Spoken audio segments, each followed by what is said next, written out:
Inday is here.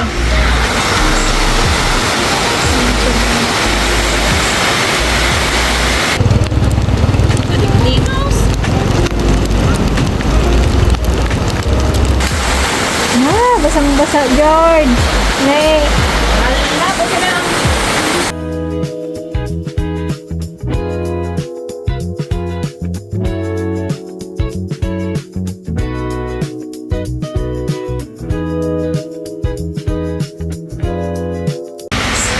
Super Typhoon Inday is here.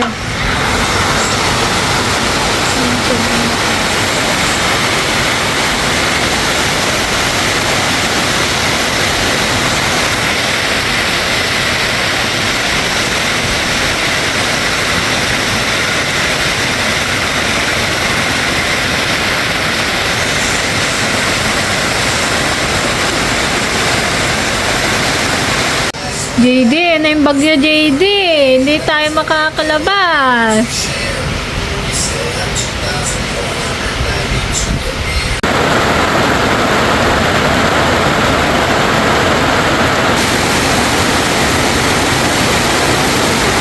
Buti na lang guys, hindi pa bumabaha. Mamaya puntahan natin si Auntie Kaping. Baka tignan lang natin yung yung sitwasyon niya dun sa kanila. Kasi dun sa kanila bahain talaga.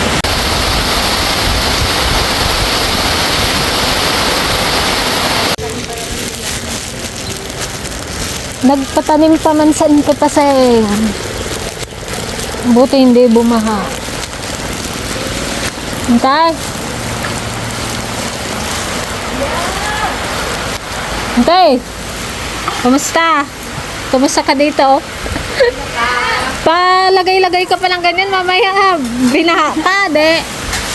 Naiyanod ka kwam, mantel. Ano yan?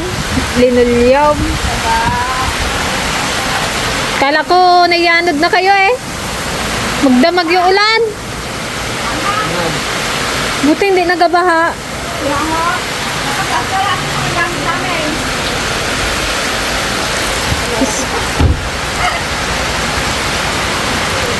Matagal na tong kan na ta, linoleum. Ngayon ko lang man nakita. Tagal na.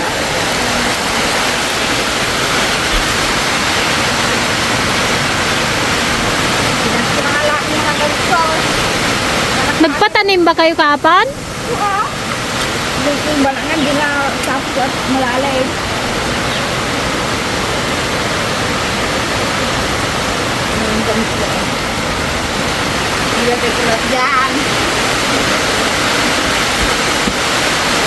Naka-ready ka na pala eh, oh. Nakaangat na yung mga gamit.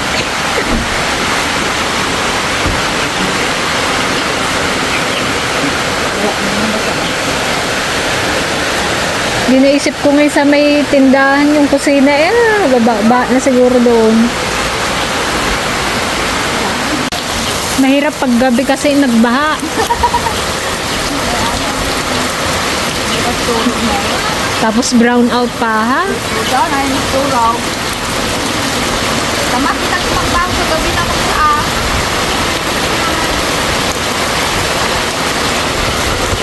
Malayo na tong tong bagyo kaya lang kuhan yung habagat niya. Nasa Taiwan na nga. Yung habagat niya nga lang kasi. So ayan mga ka-dragon, pupunta pala kami ni DJ dun sa tindahan. I-check lang namin yung kusina doon kasi ang lakas ng tulo doon magdamag na umulan, baka bumaha na. Delikado yung saksakan doon. So i-check lang namin. So ayan mga ka-dragon, napahinto kami ni DJ dito sa tulay. Tignan lang natin tong kalagayan ng ilog. Grabe oh. Ay, nakakatakot.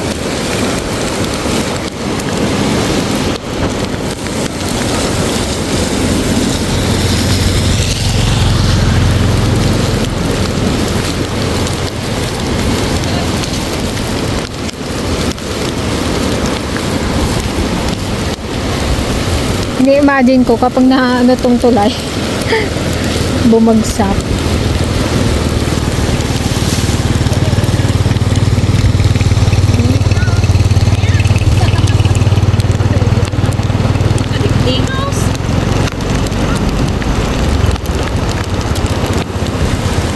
Galing sa bundok talaga yun.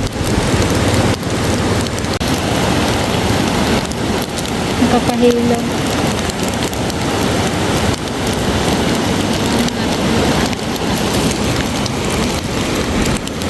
Kaya nga baka makain na ng tuluyan yung natitirang lote nila Ate Gretchen dyan sa isla. Yan na lang. Oh.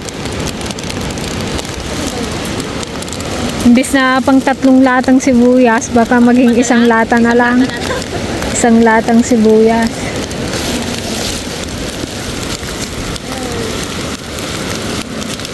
Na unti-unti ng natibag. Kaya yung mga dito guys, yung may mga lupa dito, hindi yan sila makakatawid. Kasi nga na corner yung isla ng tubig.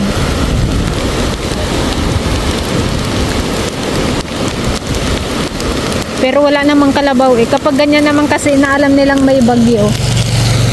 Tinatawid na nila dito sa mga alaga nilang hayop para hindi makulong.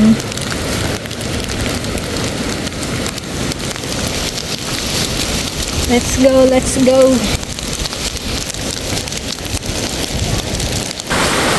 Na, sabi na eh. Na, basang-basa, George. Nay. Alala po sila. Nay. Puro butas ba na? Mas malalaki pang bukas lang po. Kasi maliit yung nung yero, kaya lumalagpas yung tubig, yung dugtungan nila, ganyan lang yata. Mga tingin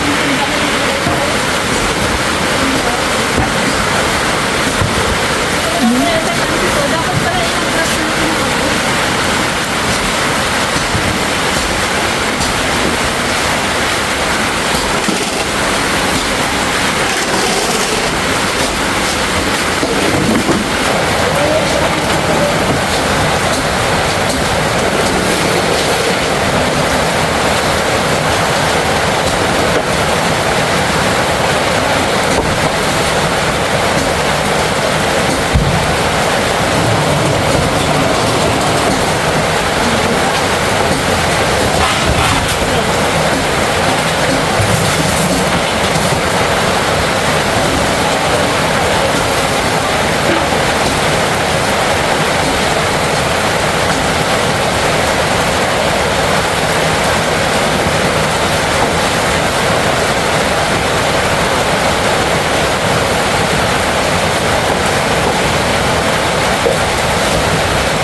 Grabing linis to sa pasukan.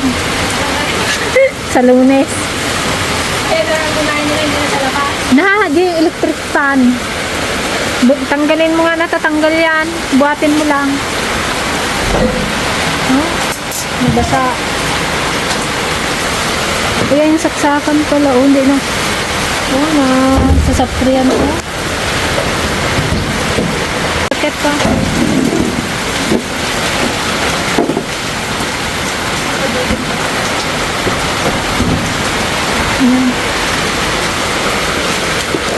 Awan mo't.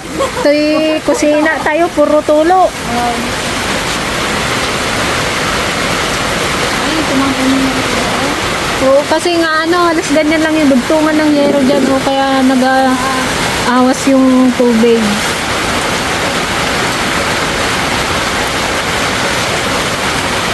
Tuluyan niyo ng pagkain ko.